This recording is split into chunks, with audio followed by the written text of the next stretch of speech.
The unveiling of Martyn Mackrill's latest large work to his dealer, David Messum.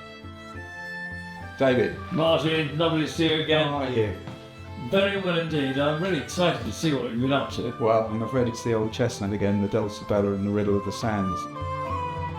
The subject matter is from the Riddle of the Sands, a well-known book to sailors written in 1903 by Erskine Childers, himself a yachtsman. A ripping yarn, if you like, about two men, Davis and Caruthers, exploring the North German Frisian Islands and spying and all sorts of skullduggery going on. And it's lovely. The book is a wonderful, wonderful story. Well, I think it's such a subject for you, isn't it, really? I mean, you're a great sailor, great jolly boat sailor. You've got your own boat and everything else. And this whole subject of the story is amazing, really, isn't it? I find it utterly fascinating. So here's another picture of the Dulcibella, the beautiful Dulcibella that Davis and Caruthers sail around. And this was sort of in November, which was absolutely ridiculous because it's so cold and rough and dangerous. But it, adds to the story. So what's your composition? What did you have in mind for this one?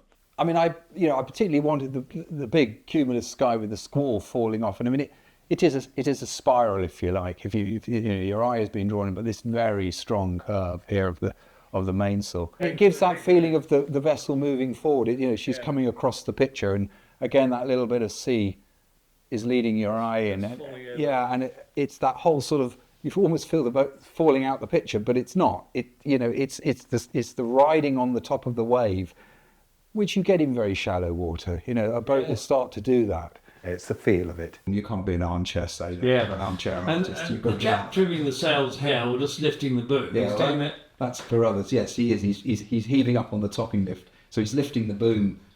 Because, she'll be yawing and swinging about, and often they'll top the boom up just to stop us clipping the top of the wave. Yeah, and it would help balance her. The dinghy, which is falling aft, is being blown aside. Well, it's It's interesting. I put it slightly going out of the picture because it's great. It is swinging off, like you say, to the side, because that's exactly what happens when you're running. And in fact, you've got to be worried to don't run into the back of the boat. Exactly. Well, I've had it happen to me. You have. I remember that. Yes. I think I still have to do a bit more work on the sea. It's there's not enough body in it, maybe not deep enough shadow. Well, you're nearly there, aren't you? But it's I'm just close. kind of, Yeah. that's the difference between something that's great and something that's great anyway, but something that's really special.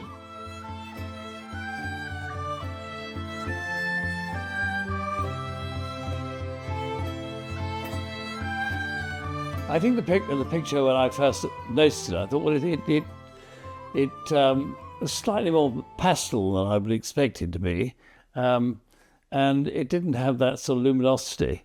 The sea is very important in the whole picture because she's running in on a falling tide probably, and the sea will be changing all the time. And I think he's just started to repaint, and it's it just nudges everything, if you follow me, so that the boat stands up better, or you can see it's very subtle actually. Martyn has ultimate respect for David's input. It's that relationship between the artist and the dealer, and it's very important that relationship is understood. And I know David well enough that he can say that to me. He said, no, you haven't quite got that right, and I know he's right. But he's got a real eye for looking at pictures and a lot of experience, and I really value that. You can realise now this is much too pale. I've got to get a lot more depth of colour in, and then the boat will. And you think, oh, you've got to rework it all. Well, that's kind of the price you'll pay. You think you're there and you're not there. So it all starts over again. And in real moments of despair, you scrape the whole lot out. But I don't think I've got to do them on this side. Another of Martyn's Riddle of the Sands series focuses on the romantic frisson between Davis and Clara, the arch-villain of the book's daughter. Like Davis, she's a sailor. Well, we're hoping to put these scenes on view in our London gallery, And we'd love to concentrate again, as you've done before, on the Riddle of the Sands. We're both great lovers of boats, and I've got one, and you've just acquired something very special, haven't you, in Peregrine? The Peregrine. Just tell me about that. Well, she was built in 1936 by William Fife in Scotland, which, we all know Fife's one of some of the greatest yacht builders Britain Yeah. Scotland had. She was built completely of teak. But you've actually restored her. Yeah, I mean, you've kind I of did found restore her it. I and had to restored bought her in a very run-down state. So we had to spend what we thought was 18 months, ended up being 3 years, and we're now ready to really seriously cruise her.